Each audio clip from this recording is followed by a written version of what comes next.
ये लड़का गांव की मिट्टी में पैदा हुआ, पर सपनों ने इसे आसमान छूने पर मजबूर कर दिया। दुनिया ने इसे हार मानने को कहा, लेकिन इसने दुनिया को गलत साबित कर दिया। गांव की मिट्टी की खुशबू। सुबह की शुरुआत। राहुल की नींद टूटी तो उसके चेहरे पर पसीना चुंधिया रहा था। गर्मी के दिनों में उसकी कच्ची झोपड़ी भट्टी की तरह तपती थी। बाहर से आती हुई मुर्गों की बांग और दूर से बैलगाड़ियों की चरमराहट ने उसे बताया कि गांव जाग चुका है। राहुल, उठ जा, नहीं तो स्कूल के लिए फिर देर हो जाएगी। माँ की आवाज में वही पुरानी चिंता थी। राहुल ने आंखें मलीं और अपनी टूटी हुई चारपाई से उठ बैठा। उसकी नजर दीवार पर टंगे कैलेंडर पर पड़ी। 10 मई 2005। आज विज्ञान की परीक्षा के नतीजे आने थे। स्कूल की ओर जाते हुए राहुल ने जल्दी जल्दी नाश्ता किया, एक रोटी और प्याज की चटनी। उसके पिता पहले ही खेतों में चले गए थे। उसने अपनी पुरानी बस्ता उठाई, जिसमें किताबों के पन्ने फटने लगे थे। गांव की संकरी पगडंडियों से गुजरते हुए उसने महसूस किया कि आज हवा में कुछ अलग सी खुशबू थी। शायद यह उसकी उम्मीदों की खुशबू थी। रास्ते में एक घटना। नदी पार करते समय उसकी मुलाकात बूढ़े किसान हरिया से हुई, जो अपने खेतों में पानी लगा रहा था। पढ़ लिख कर कलेक्टर बनना है क्या? राहुल, हरिया ने मजाक किया। नहीं दादा, मैं वैज्ञानिक बनूंगा, राहुल ने आत्मविश्वास से जवाब दिया। परीक्षा परिणाम और पिता का फैसला। स्कूल में जब शिक्षक ने घोषणा की, राहुल कुमार 98%, तो पूरी कक्षा ने तालियां बजाईं। उसके दोस्त मोहन ने उसे गले लगा लिया, लेकिन घर पहुंचते ही उसका उत्साह ठंडा पड़ गया। बेटा, अब तुम बड़े हो गए हो। हमारे पास इतने पैसे नहीं कि तुम्हें आगे पढ़ा सकें। पिता के शब्दों ने उसे तोड़ दिया। माँ का समर्थन और एक नया सपना। रात को माँ ने चुपके से उसके कान में कहा, तू चिंता मत कर, मैंने अपने गहने बेचकर तेरे लिए कुछ पैसे जोड़े हैं। तू पढ़ और अपने सपनों को पूरा कर। उस रात राहुल ने ठान लिया, वह कभी हार नहीं मानेगा। शहर की ओर पहला कदम। गांव से विदाई। सुबह की पहली किरण फूटने से पहले ही राहुल की मां ने उसका बंडल बांध दिया था। उसमें कुछ कपड़े, एक पुरानी डायरी और मां के हाथ से बनी मिठाई थी। बेटा, शहर में अकेले रहना, वहां कोई अपना नहीं होगा। मां की आंखें नम थीं। राहुल ने जमीन पर गिरे पिता के पैर छुए। पिता ने उसके सिर पर हाथ रखा, हमेशा ईमानदार रहना, गांव का नाम रोशन करना। गांव की सीमा पर खड़े पीपल के पेड़ तक सभी रिश्तेदारों ने उसे विदा किया। बस आते ही राहुल का दिल धक से रह गया। यह पहली बार था जब वह अपने गांव से इतनी दूर जा रहा था। शहर का पहला झटका। बस ने शहर के बस स्टैंड पर रुकते ही राहुल के कानों में भयंकर हॉर्न और चिल्लाते हुए लोगों की आवाजें पड़ी। उसने अपना बंडल कसकर पकड़ लिया। भीड़ में खो जाने का डर। एक ऑटो वाले ने उससे पूछा, कहाँ जाना है? राहुल ने कांपते हुए कागज का टुकड़ा निकाला जिस पर स्कूल का पता लिखा था। यहां जाना है, 50 रुपए लगेंगे। राहुल के पास सिर्फ 20 रुपए थे। वह घबरा गया। तभी एक बुजुर्ग व्यक्ति ने उसकी मदद की। बेटा, यह बस नंबर 12 से जाओ, 5 रुपए में पहुंच जाओगे। नया स्कूल और नई चुनौतियां। स्कूल एक बड़ी इमारत थी, जिसके सामने फाटक पर सरस्वती विद्या मंदिर लिखा था। राहुल ने प्रिंसिपल से मिलकर अपना दाखिला पत्र दिया। पहला दिन का झटका। कक्षा के बच्चे उसके गांव वाले कपड़ों और हल्के अंग्रेजी पर हंसे। टीचर ने उससे इंट्रोड्यूस योरसेल्फ कहा तो वह घबरा गया। लंच टाइम में सभी अपने अपने टिफिन खोल रहे थे, लेकिन राहुल के पास सिर्फ सूखी रोटी थी। लेकिन फिर एक लड़के ने उसकी रोटी देखकर उसे अपना टिफिन शेयर किया। मेरा नाम आदित्य है, तुम मेरे साथ बैठ सकते हो। छात्रावास का जीवन। राहुल को स्कूल के छात्रावास में रहना था। वहां उसका रूममेट विकास था, जो शहर का रहने वाला था, और उसने पहले दिन ही राहुल का सामान छीनकर देख लिया। संघर्ष। विकास ने उसकी डायरी में लिखे गांव के किस्से पढ़कर मजाक उड़ाया। बाथरूम साफ करने और कपड़े धोने जैसे काम उसके हिस्से आने लगे। रात को जब वह पढ़ता तो विकास लाइट बंद कर देता, लेकिन राहुल ने हार नहीं मानी। उसने रात को टॉर्च लेकर पढ़ाई की। एक दिन जब विकास बीमार पड़ा तो राहुल ने उसकी देखभाल की। धीरे धीरे विकास का व्यवहार बदलने लगा। पहली सफलता स्कूल में विज्ञान प्रोजेक्ट प्रतियोगिता का आयोजन हुआ। राहुल ने गांव की मिट्टी से बनी सौर ऊर्जा सेल बनाई, जिसे देखकर सभी हैरान रह गए।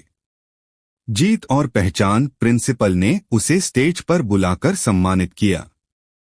अखबार वालों ने उसका इंटरव्यू लिया। गांव के लड़के ने बनाया अनोखा आविष्कार। आदित्य और विकास अब उसके दोस्त बन चुके थे। लेकिन राहुल जानता था कि यह सिर्फ शुरुआत है। क्या होगा आगे? प्रतिभा की पहचान। प्रतियोगिता के बाद की हलचल। राहुल का विज्ञान प्रोजेक्ट स्कूल में चर्चा का विषय बन गया था। अगले दिन जब वह कक्षा में प्रवेश करता है तो सभी छात्र उसे अलग नजरिए से देखते हैं। यही है वो गांव का लड़का जिसने सोलर सेल बनाया। कोने में बैठी एक लड़की फुसफुसाती है। शिक्षक श्रीनिवासन सर उसे बुलाते हैं। राहुल, डॉक्टर वर्मा तुमसे मिलना चाहते हैं। वह भौतिकी विभाग के प्रमुख हैं और तुम्हारे प्रोजेक्ट से प्रभावित हुए हैं। राहुल का दिल धक धक करने लगता है। डॉक्टर वर्मा से भेंट। डॉक्टर वर्मा का कमरा पुस्तकों और वैज्ञानिक उपकरणों से भरा हुआ है। वह राहुल को देखकर मुस्कुराते हैं। तुम्हारा आइडिया क्रांतिकारी है, बेटा। क्या तुम मुझे बता सकते हो कि तुम्हें यह विचार कैसे आया? राहुल झिझकते हुए अपने गांव की कहानी सुनाता है, कैसे वहां बिजली की कमी थी और कैसे उसने मिट्टी और स्थानीय सामग्री से प्रयोग करना शुरू किया। डॉक्टर वर्मा गंभीर हो जाते हैं। मैं चाहता हूं कि तुम मेरे साथ रिसर्च लैब में काम करो। तुम्हारी प्रतिभा को सही दिशा की जरूरत है। नई जिम्मेदारियां, नए संघर्ष। लैब में काम करने का मतलब था राहुल को अपनी दिनचर्या बदलनी होगी। चुनौतियां। सुबह 4 बजे उठकर छात्रावास से लैब तक 5 किलोमीटर पैदल चलना। रात 10 बजे तक प्रयोग करना और फिर होमवर्क पूरा करना। छात्रावास के अन्य लड़कों का ताना, क्या बना लिया, नोबेल प्राइज। लेकिन डॉक्टर वर्मा का विश्वास उसे प्रेरित करता है। एक दिन वह राहुल को एक विशेष उपकरण देते हैं। यह हाई पावर माइक्रोस्कोप है। इसे सावधानी से इस्तेमाल करना। इसकी कीमत तुम्हारे छात्रावास के 1 साल के खर्च से ज्यादा है। पहली बड़ी सफलता। 3 महीने के कठिन परिश्रम के बाद राहुल और डॉक्टर वर्मा एक शोध पत्र प्रकाशित करते हैं, low cost solar energy solutions using natural materials. इस शोध को राष्ट्रीय विज्ञान पत्रिका में स्थान मिलता है। स्कूल के प्रिंसिपल विशेष सभा बुलाते हैं। आज हमारे स्कूल का गौरव बढ़ाने वाले राहुल कुमार को सम्मानित कर रहे हैं। पूरा स्कूल तालियां बजाता है। वही विकास जिसने पहले राहुल का मजाक उड़ाया था, अब उसके साथ फोटो खिंचवाना चाहता है। मां का फोन। उस रात राहुल छात्रावास के एकमात्र टेलीफोन से गांव फोन करता है। मां की आवाज सुनकर उसकी आंखें नम हो जाती हैं। बेटा, आज पूरा गांव तेरे बारे में बात कर रहा है। अखबार वाले तेरी फोटो लेने आए थे। पिताजी, जो आमतौर पर कम बोलते हैं, फोन पर कहते हैं, तेरी मेहनत रंग लाई है बेटा। पर याद रखना, यह शुरुआत है। राष्ट्रीय स्तर पर धमाका। चयन का पत्र। एक साधारण सी दोपहर में जब राहुल लैब में अपने प्रयोगों में व्यस्त था, डॉक्टर वर्मा एक चमकदार लिफाफा लेकर आते हैं। यह देखो राहुल, भारतीय विज्ञान संस्थान से तुम्हारा चयन हुआ है राष्ट्रीय युवा वैज्ञानिक प्रतियोगिता के लिए। राहुल के हाथ से पेन गिर जाता है। पत्र पर स्वर्णिम अक्षरों में लिखा है, आपको दिल्ली में होने वाली अखिल भारतीय विज्ञान प्रदर्शनी में भाग लेने के लिए चुना गया है। पहली बार हवाई जहाज से यात्रा। डॉक्टर वर्मा मुस्कुराते हैं, तुम्हारे लिए फ्लाइट टिकट बुक हो चुका है। तैयार हो जाओ, 15 दिन बाद हम दिल्ली रवाना होंगे। छात्रावास में जश्न। राहुल जब छात्रावास लौटता है तो उसके कमरे के बाहर एक अजीब सी खामोशी छाई हुई है। अचानक दरवाजा खुलता है और सरप्राइज, पूरा कमरा गुब्बारों और रंगीन कागजों से सजा हुआ है। आदित्य, विकास और अन्य साथी केक लेकर खड़े हैं। विकास, जो कभी राहुल का सबसे बड़ा ताना मारने वाला था, आगे बढ़ता है, माफ करना दोस्त, हमें तुम पर गर्व है। यह लो मेरी तरफ से तोहफा। वह एक ब्रांड न्यू सूटकेस देता है जिसमें स्टिकर लगा है, फ्यूचर साइंटिस्ट। दिल्ली का पहला अनुभव। हवाई अड्डे पर भ्रम, एस्केलेटर पर चढ़ते हुए संतुलन खोना, स्वचालित दरवाजों से डर जाना, टर्मिनल की विशालता देखकर हैरान रह जाना। डॉक्टर वर्मा का मार्गदर्शन, देखो राहुल, यह दुनिया बहुत बड़ी है। आज तुम यहाँ एक छोटे से गांव से आए हो, लेकिन कल तुम इसी दुनिया को बदल सकते हो। प्रतियोगिता का दिन। विज्ञान भवन का विशाल हॉल देश भर के प्रतिभाशाली छात्रों से भरा हुआ है। राहुल का प्रोजेक्ट ग्रामीण क्षेत्रों के लिए 100 रुपए की सौर लैंप किट जजों का ध्यान खींचता है। निर्णायक मोड़। जब एक जज पूछता है, यह किट वास्तव में काम करती है? राहुल बिना हिचकिचाहट अपना डेमो देता है।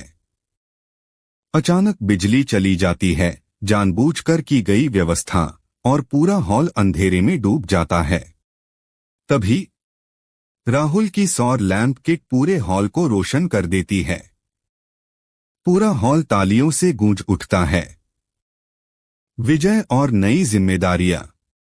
परिणाम घोषित होते हैं। प्रथम पुरस्कार राहुल कुमार, सरस्वती विद्या मंदिर, पुरस्कार स्वरूप 1 लाख रुपए की छात्रवृत्ति। IISc बेंगलोर में ग्रीष्मकालीन प्रशिक्षण। प्रधानमंत्री से मिलने का अवसर। मीडिया में तूफान, अगले दिन अखबारों की सुर्खियां। गांव के लड़के ने रचा इतिहास।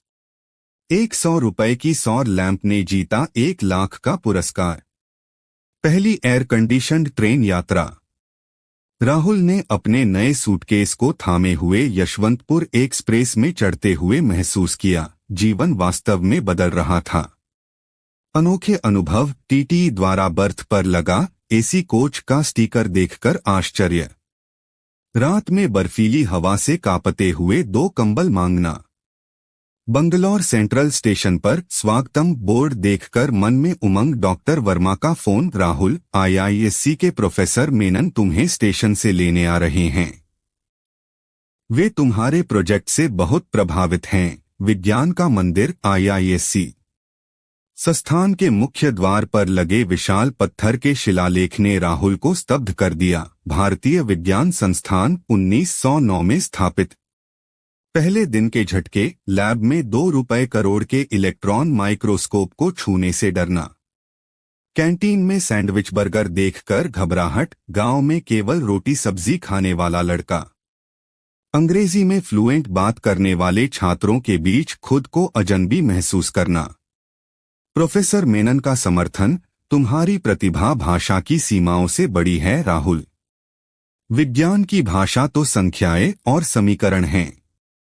ग्रीष्मकालीन प्रोजेक्ट की शुरुआत। राहुल को ग्रामीण ऊर्जा समाधान 3 में रखा गया।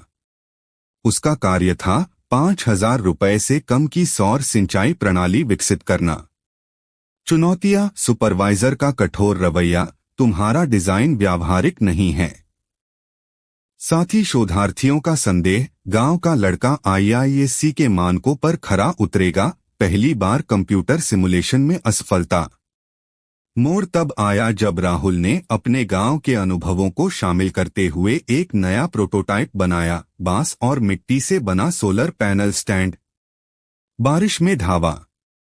एक तूफानी रात, जब पूरा संस्थान बिजली गुल होने से अंधकार में डूबा था, राहुल का प्रोटोटाइप अकेला काम करता रहा। सुप्रीम टेस्ट, 72 घंटे लगातार काम, 8 इंच बारिश झेलना, 40 किलोमीटर पर आवर हवाओं का सामना। प्रोफेसर मेनन ने अगली सुबह जब यह देखा तो उनकी आंखें चमक उठीं, यही तो असली इंजीनियरिंग है। महंगी सामग्री नहीं, बल्कि समझदारी से किया गया नवाचार। अप्रत्याशित पहचान। प्रोजेक्ट की सफलता ने संस्थान में तहलका मचा दिया। द ट्रिब्यून अखबार ने राहुल पर विशेष रिपोर्ट छापी। शीर्षक, गांव का वह लड़का जिसने आईआईएससी के विशेषज्ञों को चौंका दिया। पुरस्कार, सर्वश्रेष्ठ ग्रीष्मकालीन शोधार्थी का सम्मान। सीधे B.Tech प्रोग्राम में प्रवेश का प्रस्ताव। अमेरिकी विश्वविद्यालय से शोध हेतु आमंत्रण। लेकिन राहुल के मन में एक ही सवाल, क्या मैं अपने गांव को भूल जाऊंगा? राष्ट्रीय सम्मान और प्रधानमंत्री से भेंट। राजधानी का आह्वान। एक साधारण सुबह, जब राहुल आईआईएससी की लाइब्रेरी में शोध पत्र पढ़ रहा था, उसके मोबाइल पर एक अज्ञात नंबर से कॉल आई। क्या मैं राहुल कुमार से बात कर रहा हूं? एक गंभीर आवाज ने पूछा। मैं प्रधानमंत्री कार्यालय से बोल रहा हूं। आपको राष्ट्रीय युवा पुरस्कार के लिए चुना गया है। कल ही दिल्ली पहुंच जाइए। राहुल का फोन हाथ से छूटते छूटते बचा। उसकी सांसें तेज हो गईं। प्रधानमंत्री से मिलना, यह सपना सच हो रहा था। विज्ञान भवन की तैयारियां। दिल्ली पहुंचने पर राहुल को सीधे एक विशेष प्रोटोकॉल अधिकारी ने संभाला। पहली बार सुरक्षा जांच में धातु डिटेक्टर से गुजरना, प्रेस वालों के कैमरों का सामना करना, ड्रेस रिहर्सल में शेरवानी पहनने में संकोच। एक युवा आईएएस अधिकारी ने उसे समझाया, कल सुबह 10:15 बजे आपका हाथ मिलाने का समय है। बिल्कुल 30 सेकंड। कोई फोटो खिंचवाने का अनुरोध न करें। राहुल ने सोचा, क्या मैं सच में प्रधानमंत्री से मिलने जा रहा हूं? ऐतिहासिक मुलाकात। सुबह 10:14 बजे राहुल स्टेज के पीछे खड़ा था। उसके गले का पल्स रेट 120 था। तभी राष्ट्रीय युवा पुरस्कार विजेता श्री राहुल कुमार। जैसे ही वह मंच पर आया, पूरा हॉल तालियों से गूंज उठा। प्रधानमंत्री ने उसकी ओर देखा और मुस्कुराए। वह ऐतिहासिक क्षण। प्रधानमंत्री ने उसके प्रोजेक्ट के बारे में पूछा। राहुल ने बताया कि कैसे उसने गांव की मिट्टी से सौर सेल बनाया। 30 सेकंड का समय 5 मिनट में बदल गया। प्रधानमंत्री ने अंत में कहा, तुम्हारी कहानी पूरे देश के युवाओं के लिए प्रेरणा है। मैं चाहता हूं कि तुम इसी रास्ते पर चलते रहो। मीडिया तूफान। अगले 24 घंटे में राहुल राष्ट्रीय सुर्खियां बन गया। अखबारों की सुर्खियां, मिट्टी से सोना बनाने वाला युवा वैज्ञानिक। प्रधानमंत्री ने गांव के लड़के को दिया विशेष सम्मान। टीवी डिबेट्स, ग्रामीण भारत की प्रतिभा को कैसे साधें? क्या राहुल कुमार भारत का नया विज्ञान आइकन बनेगा? राहुल का मोबाइल लगातार बज रहा था। पत्रकार, कंपनियों के प्रस्ताव और अजनबियों के आशीर्वाद। गांव वालों की प्रतिक्रिया। जब राहुल का फोटो टीवी पर आया, उसके गांव में उत्सव सा माहौल हो गया। गांव की प्रतिक्रिया। पिता ने पहली बार गर्व से कहा, मेरा बेटा देश के नंबर 1 आदमी से मिला। स्कूल के शिक्षकों ने मिठाई बांटी। गांव वालों ने उसके घर के बाहर तिरंगा लहराया। लेकिन राहुल के मन में एक ही सवाल था, अब आगे क्या? अमेरिका की धरती पर भारत का निशान। मिट का आमंत्रण पत्र। राहुल की जिंदगी ने एक और नया मोड़ लिया जब उसे मिट मैसाचुसेट्स इंस्टीट्यूट ऑफ टेक्नोलॉजी से एक ईमेल प्राप्त हुआ। विषय research fellowship offer, renewable energy innovation lab. संदेश, प्रिय राहुल, हम आपके सौर ऊर्जा समाधानों से प्रभावित हैं। हम चाहेंगे कि आप हमारे साथ 2 वर्षीय शोध कार्यक्रम में शामिल हों। पूरी छात्रवृत्ति और आवास की व्यवस्था होगी। राहुल ने पत्र पढ़कर अपनी आंखें मलीं। क्या यह सच था? विदेश यात्रा की तैयारियां, पासपोर्ट, वीजा, टीकाकरण, राहुल के लिए सब कुछ नया था। चुनौतियां, पहली बार अंग्रेजी में इंटरव्यू देना, वीजा के लिए, विमान में बैठने का डर, गांव का लड़का जिसने कभी बस से ज्यादा यात्रा नहीं की थी, मां द्वारा साथ में पैक की गई सूखी मिठाई और चावल। डॉक्टर वर्मा का आशीर्वाद, याद रखना, तुम जहां भी जाओ अपनी जड़ों को मत भूलना। विज्ञान की कोई सीमा नहीं होती। बोस्टन का पहला दिन। विमान से उतरते ही राहुल को ठंडी हवा ने जकड़ लिया। अक्टूबर की सर्दी उसके लिए नया अनुभव था। अनुभव, सबवे में गुम हो जाने का डर, पहली बार स्टारबक्स में कॉफी ऑर्डर करने की कोशिश, अपने छात्रावास के कमरे में भारतीय तिरंगा लगाना। पहला झटका जब उसने कैंपस में अपना परिचय दिया। I am Rahul from India. My village has no electricity but I make solar solutions. कुछ छात्रों ने मुस्कुरा दिया। राहुल को लगा कि वे उसका मजाक उड़ा रहे हैं। लैब में पहला संघर्ष। मिट की अत्याधुनिक प्रयोगशाला में काम करना कोई आसान काम नहीं था। समस्याएं, महंगे उपकरणों को संभालने का डर, अमेरिकी उच्चारण को समझने में कठिनाई। उसका सुपरवाइजर टेक्सास से था, सहकर्मियों द्वारा तृतीय विश्व देश के संदर्भ। मोड़ तब आया जब उसने अपने प्रोजेक्ट प्रस्ताव में भारतीय गांवों की वास्तविक समस्याओं को शामिल किया। हमारा लक्ष्य सिर्फ टेक्नोलॉजी नहीं, बल्कि उन लाखों लोगों तक रोशनी पहुंचाना है जो आज भी अंधेरे में हैं। सफलता की नई परिभाषा। 6 महीने के कठिन परिश्रम के बाद राहुल का शोध पत्र लोकॉस्ट सोलर नैनोग्रिड्स फॉर रूरल इंडिया प्रतिष्ठित जर्नल नेचर एनर्जी में प्रकाशित हुआ। प्रतिक्रिया, मिट प्रोफेसर्स ने उसकी प्रशंसा की। भारतीय मीडिया ने फिर से उसे सुर्खियों में लिया। उसके गांव में लोगों ने उसका नाम जपना शुरू कर दिया। लेकिन राहुल के मन में अब एक नया विचार आया। मेरी सफलता तब तक अधूरी है जब तक मैं अपने गांव को नहीं बदल देता। डॉक्टर वर्मा का आशीर्वाद, याद रखना, तुम जहां भी जाओ अपनी जड़ों को मत भूलना। विज्ञान की कोई सीमा नहीं होती। बोस्टन का पहला दिन। विमान से उतरते ही राहुल को ठंडी हवा ने जकड़ लिया। अक्टूबर की सर्दी उसके लिए नया अनुभव था। अनुभव, सबवे में गुम हो जाने का डर, पहली बार स्टारबक्स में कॉफी ऑर्डर करने की कोशिश, अपने छात्रावास के कमरे में भारतीय तिरंगा लगाना। पहला झटका जब उसने कैंपस में अपना परिचय दिया। I am Rahul from India. My village has no electricity but I make solar solutions. कुछ छात्रों ने मुस्कुरा दिया। राहुल को लगा कि वे उसका मजाक उड़ा रहे हैं। लैब में पहला संघर्ष। मिट की अत्याधुनिक प्रयोगशाला में काम करना कोई आसान काम नहीं था। समस्याएं, महंगे उपकरणों को संभालने का डर, अमेरिकी उच्चारण को समझने में कठिनाई। उसका सुपरवाइजर टेक्सास से था, सहकर्मियों द्वारा तृतीय विश्व देश के संदर्भ।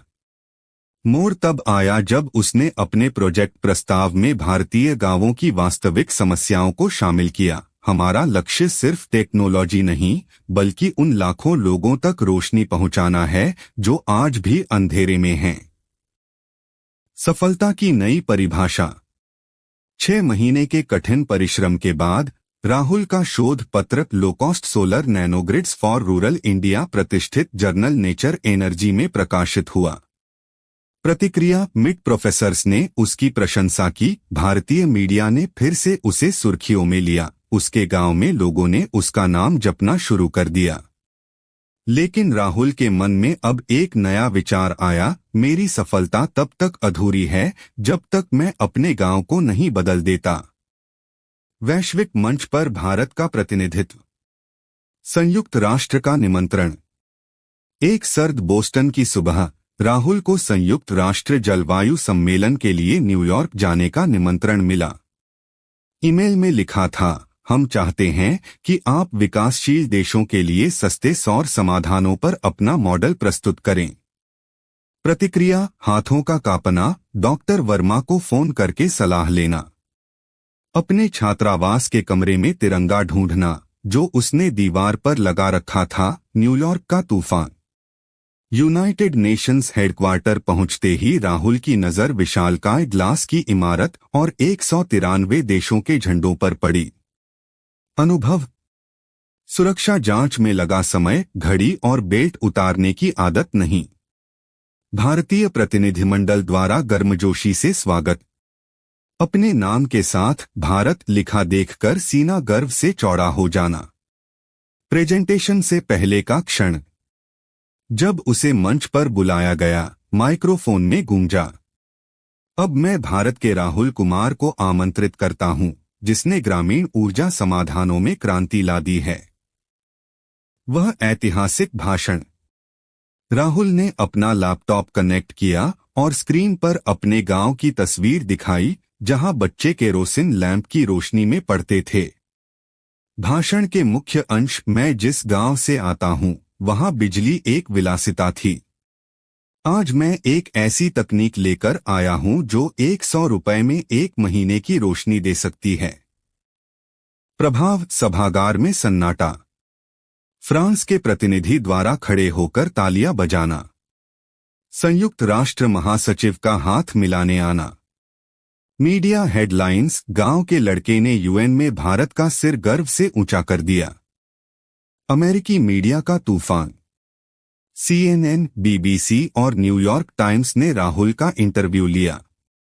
यादगार प्रश्न, आपके प्रोजेक्ट की सबसे बड़ी चुनौती क्या थी? राहुल ने जवाब दिया, लोगों का विश्वास जीतना। जब मैंने कहा कि मिट्टी से बिजली बनाई जा सकती है, तो लोगों ने मुझे पागल समझा। अप्रत्याशित प्रस्ताव। हार्वर्ड यूनिवर्सिटी से विजिटिंग फैकल्टी का ऑफर, टेस्ला कंपनी द्वारा साझेदारी का प्रस्ताव, भारतीय दूतावास द्वारा विशेष सम्मान।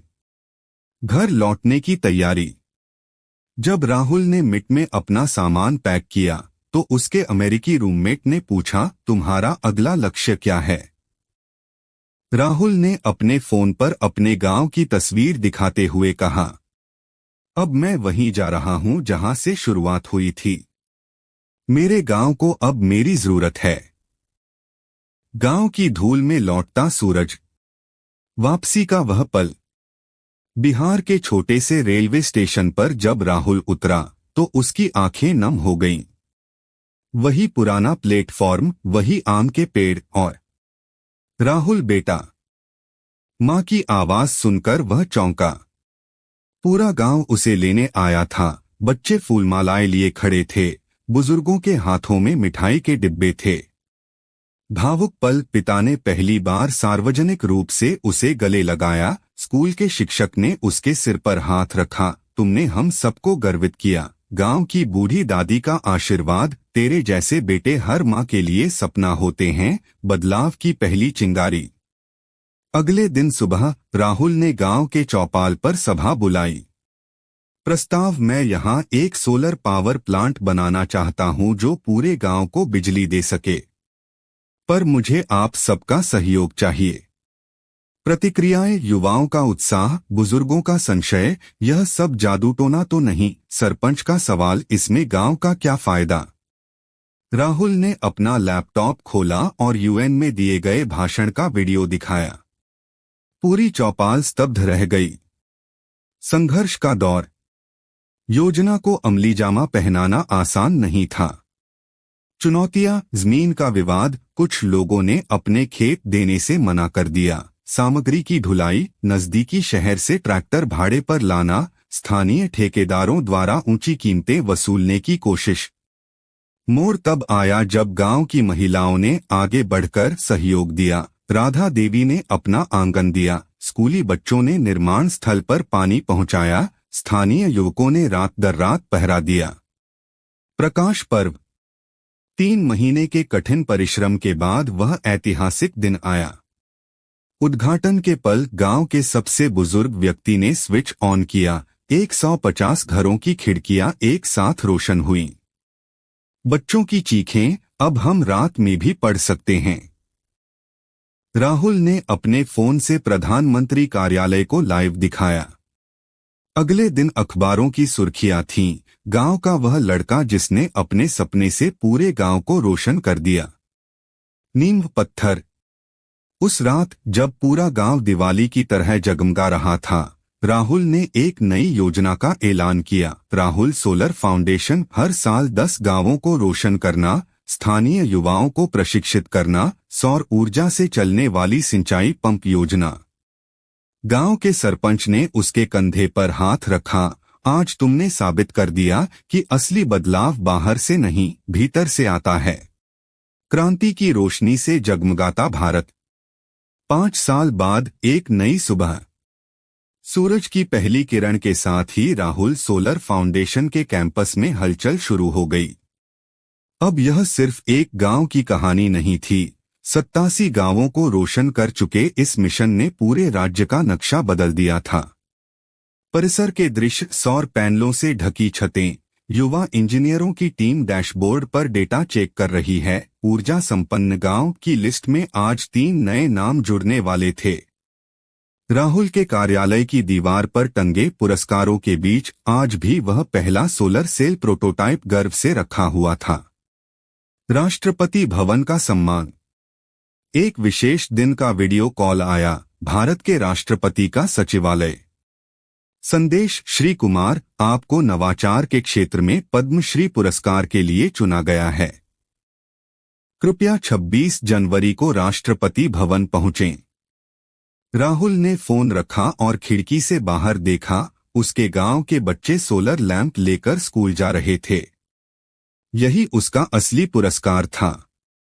समारोह का ऐतिहासिक पल। राष्ट्रपति भवन के विशाल हॉल में जब राहुल का नाम पुकारा गया, तालियों की गड़गड़ाहट के बीच एक अप्रत्याशित घटना हुई। विशेष मेहमान राहुल के माता-पिता, जिन्हें पहली बार हवाई जहाज से दिल्ली लाया गया था। मां की साड़ी और पिता के हाथ में गांव की मिट्टी से भरा कलश। राष्ट्रपति का भाषण। राहुल ने साबित किया है कि सच्चा बदलाव महलों से नहीं, झोपड़ियों से आता है। आज उनके 100वें गांव में बिजली पहुंची है। वैश्विक मंच पर छा। अगले ही महीने पेरिस में हुए वैश्विक जलवायु सम्मेलन में राहुल को मुख्य वक्ता के रूप में आमंत्रित किया गया। प्रस्तुति के मुख्य बिंदु, ग्रामीण भारत का ऊर्जा क्रांति मॉडल, $5 मासिक में पूरे परिवार की ऊर्जा जरूरतें, स्थानीय युवाओं को प्रशिक्षित करने की रणनीति, प्रभाव। यूएन ने इस मॉडल को 15 विकासशील देशों में लागू करने का निर्णय लिया। बिल गेट्स फाउंडेशन ने $10 मिलियन की अनुदान राशि दी। विरासत और भविष्य। आज राहुल सोलर फाउंडेशन का मुख्यालय उसी गांव में है जहां से यह सफर शुरू हुआ था। उपलब्धियां, 100+ गांवों को ऊर्जा स्वावलंबी बनाया, 500+ स्थानीय युवाओं को तकनीकी प्रशिक्षण, सौर ऊर्जा से चलने वाली पहली ग्रामीण अस्पताल, सौर ऊर्जा से चलने वाली स्कूल बसें, ग्रामीण महिलाओं के लिए सोलर टेक्नीशियन कोर्स। उपसंहार, जहां सपने सच होते हैं। उस शाम जब राहुल अपने पुराने स्कूल के मैदान में खड़ा था, उसने देखा वही कक्षा जहां उसने पहली बार विज्ञान की किताब पढ़ी थी, अब सोलर कंप्यूटर लैब बन चुकी थी। उसका पहला शिक्षक अब नए छात्रों को राहुल की कहानी सुनाता है। गांव के बच्चे अब वैज्ञानिक बनने का सपना देखते हैं। उसने अपनी डायरी का वह पन्ना खोला जहां 15 साल पहले लिखा था, मैं अपने गांव को बदलूंगा। आज उसने नीचे लिखा, हमने साबित कर दिया, एक सपना जब संकल्प बन जाए तो पूरी दुनिया को बदल सकता है। समाप्त। कहानी का सार। यह कहानी सिर्फ राहुल की नहीं, हर उस युवा की है जो संघर्षों से घबराता नहीं। जिसकी जड़ें गांव की मिट्टी में हैं और सपने आकाश से भी ऊंचे। यह विश्वास दिलाती है कि असली बदलाव की शुरुआत हमारे अपने घर से होती है। आपकी प्रतिक्रिया। एक, कहानी का कौन सा हिस्सा सबसे प्रेरक लगा? 2, क्या आप ऐसी ही किसी वास्तविक जीवन की प्रेरणादायक कहानी जानते हैं? 3, आपके अपने सपनों को लेकर क्या विचार हैं? इस कहानी को अपने मित्रों परिवार के साथ साझा करें, हो सकता है यह किसी के जीवन में नई रोशनी ले आए।